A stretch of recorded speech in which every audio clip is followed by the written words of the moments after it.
I got so much motherfucking design on right now.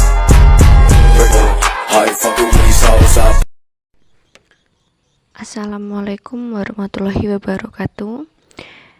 Di sini saya akan menjelaskan materi yang bernama Standar Proses dan Standar Penilaian Kurikulum 2013 Darurat dan Kurikulum Merdeka. Di sini saya yang bernama Aprilia Imani, NPM 5021032, kelas 4B PGSD, mata kuliah Telah Kurikulum, dosen pengampu Bapak Tio Gusti Satria MPD.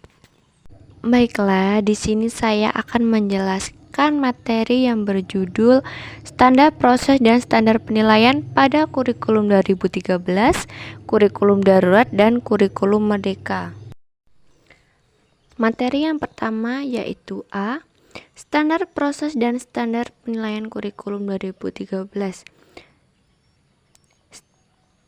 Standar proses kurikulum 2013 yaitu sebuah pedoman atau tahapan langkah-langkah bagi para guru saat mereka memberikan pembelajaran dalam kelas dengan harapan proses pendidikan yang berlangsung bisa efektif, efisien, dan inovatif.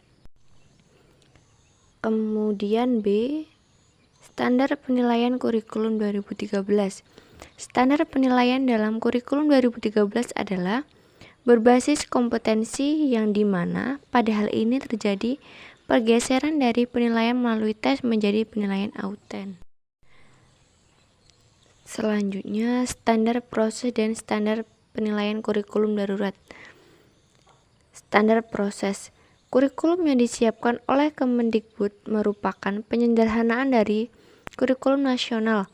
Pada kurikulum tersebut dilakukan pengurangan kompetensi dasar untuk setiap mata pelajaran sehingga guru dan siswa dapat berfokus pada kompetensi esensial dan kompetensi prasyarat. Kemudian, standar penilaian kurikulum darurat. Pelaksanaan kurikulum pada kondisi khusus bertujuan memberikan fleksibilitas bagi sekolah untuk menentukan kurikulum sesuai dengan kebutuhan pembelajaran peserta didik. Ada 3 opsi yang dapat dipilih sekolah pada kondisi khusus dalam pelaksanaan pembelajaran, yaitu yang pertama, tetap mengacu pada kurikulum nasional, yang kedua, menggunakan kurikulum darurat, yang ketiga, melakukan penyederhanaan kurikulum secara mandiri. Kemudian pada standar proses dan standar penilaian kurikulum merdeka. Yang pertama, standar proses. Standar proses digunakan sebagai pedoman dalam melaksanakan proses pembelajaran yang efektif dan efisien, sehingga mampu mengembangkan potensi prakarsa, kemampuan, dan kemandirian peserta didik secara optimal. Standar proses meliputi perencanaan, pelaksanaan, dan penilaian proses pembelajaran.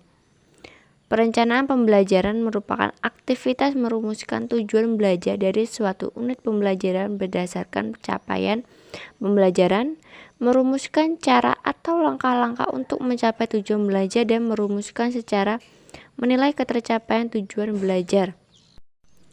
Selanjutnya, pada standar penilaian kurikulum merdeka. Standar penilaian pendidikan digunakan sebagai pedoman bagi pendidik dalam melakukan penilaian hasil belajar peserta didik secara berkeadilan, objektif, dan edukatif. Penilaian hasil belajar pada peserta didik berbentuk penilaian formatif dan penilaian sumatif. Pertama yaitu penilaian formatif, bertujuan untuk memantau dan memperbaiki proses pembelajaran serta mengevaluasi pencapaian tujuan pembelajaran. Lalu pengertian yang kedua, penilaian sumatif pada jenjang pendidikan dasar dan jenjang pendidikan menengah bertujuan untuk menilai pencapaian hasil belajar peserta didik sebagai dasar penentuan kenaikan kelas dan kelulusan dari satuan pendidikan dilakukan melalui mekanisme yang ditentukan oleh satuan pendidikan dengan mengacu pada standar kompetensi lulusan.